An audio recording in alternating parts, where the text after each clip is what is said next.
La fausse route est un accident fréquent chez la personne âgée. Concrètement, comment l'expliquer? La gorge est le carrefour des voies aériennes et digestives. Les voies aériennes permettent à l'air que nous inspirons d'arriver aux poumons.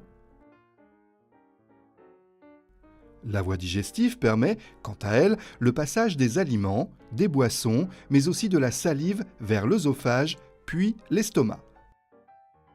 Quand nous mangeons, les aliments sont mastiqués pour former une masse compacte qu'on appelle bol alimentaire.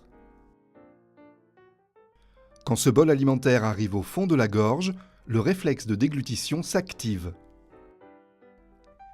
Il permet de faire descendre les substances avalées vers l'entrée de l'œsophage tout en fermant les voies respiratoires pour protéger les poumons.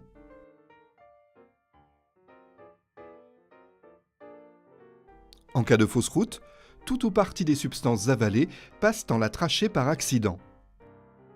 Lorsque cela arrive, le mécanisme naturel est l'expulsion de la substance par simple réflexe de toux qui protège ainsi nos poumons. Cependant, il arrive parfois que ce réflexe ne soit pas suffisant ou encore que la victime soit en incapacité de tousser. Le risque d'étouffement est alors majeur.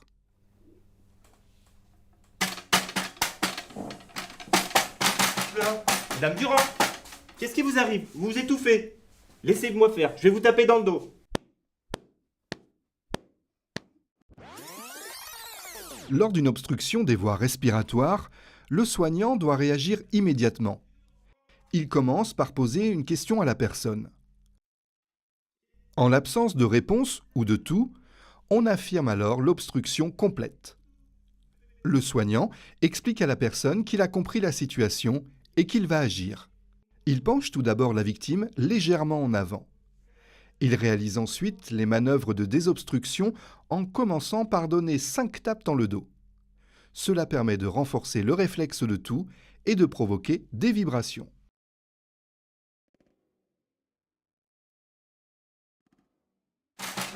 Madame Durand, qu'est-ce qui vous arrive? Vous vous étouffez. Laissez-moi faire, je vais vous taper dans le dos. Si les 5 tapes sont inefficaces, il effectue alors des compressions abdominales. Cette technique consiste à créer une pression abdominale qui, par l'intermédiaire du diaphragme, va entraîner une surpression thoracique permettant l'expulsion du corps étranger.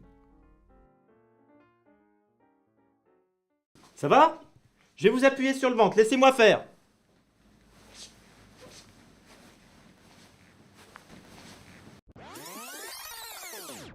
Pour réaliser ces compressions, il faut se placer derrière la victime et la plaquer contre son thorax ou contre le dossier de la chaise. Le soignant place d'abord ses bras sous les bras de la personne en détresse. Il met son poing fermé, paume orientée vers le sol, au-dessus du nombril de la victime. Il place ensuite son autre main au-dessus en écartant les coudes pour ne pas appuyer sur les côtes. Enfin, il tire franchement en exerçant une pression vers l'arrière pour déloger le corps étranger.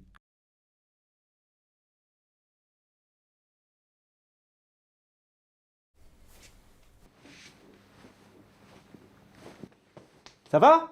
Non, je vais vous retaper dans le dos. Ça va, madame?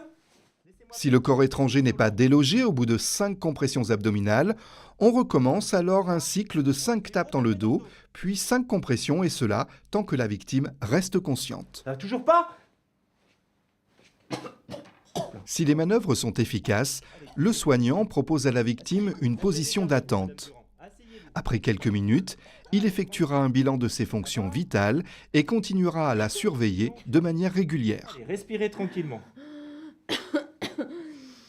Allez, La technique de désobstruction doit toujours être adaptée à la position de la victime. Par exemple, si elle est assise dans un fauteuil large ou encore installée au lit, il sera impossible pour le soignant de se placer derrière elle. Qu'est-ce qui vous arrive? Vous vous étouffez. Laissez-moi faire, je vais vous taper dans le dos. Néanmoins, les manœuvres de désobstruction doivent être les mêmes et donc alterner tape dans le dos et compressions abdominales. Je vous retape. Eh ben super, allez, toussez. Toussez.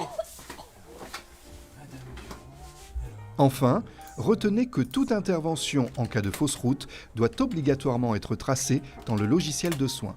Cela permet de renforcer la surveillance de la personne et de solliciter un avis médical.